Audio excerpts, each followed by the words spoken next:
Hello folks, people of YouTube. This is H261 talking about this year's Riverbank wine and cheese. This year's wine and cheese, basically, this is the front of the yard. Usually the street is filled all the way down. As you can see, the cars don't even reach not even a half a block down. Across the street is a paid parking lot after all these years. And the parking lot just isn't filled.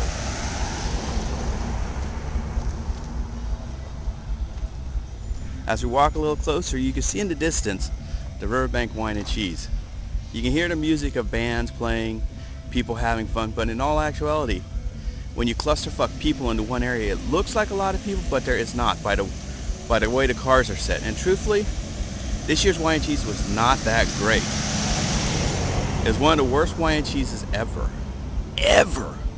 due to the fact that it felt more like a fat person's grazing field. For all it was is food booth on top of food booth on top of food booths. The Lego people didn't show up this year, or they didn't pay the Lego people. One of the highlights of it, they had a small mini amusement park, which was fine for little kids right next to the beer booth, so parents can get drunk and dump their kids someplace while they're drinking heavy. Each corner of the wine and cheese, like every year, has one rock band and then another rock band.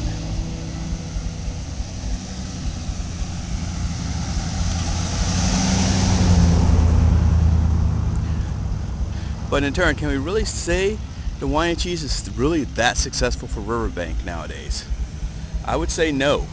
When people choose Sunday football over coming out on a good sunny day like this to hang out with their family, friends, and stuff like that. I only met one person this year that I knew, and that's him, Robbie's mom. So that tells you that the wine and cheese ain't getting quite the turnout it once had.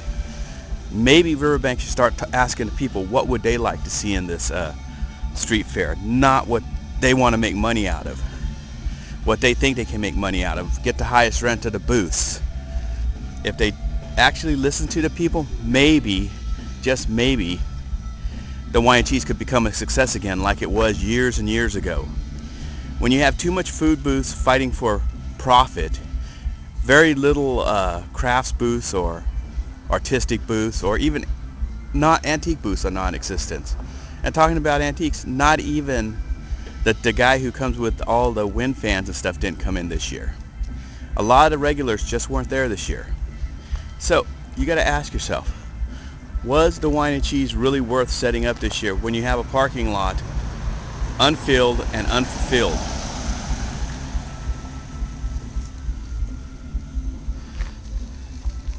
And when you look down the street and you go, hey, there's parking. Not $5 parking. There's still free parking. Just puts a little walk into it. There's something wrong when you can't fill a street park.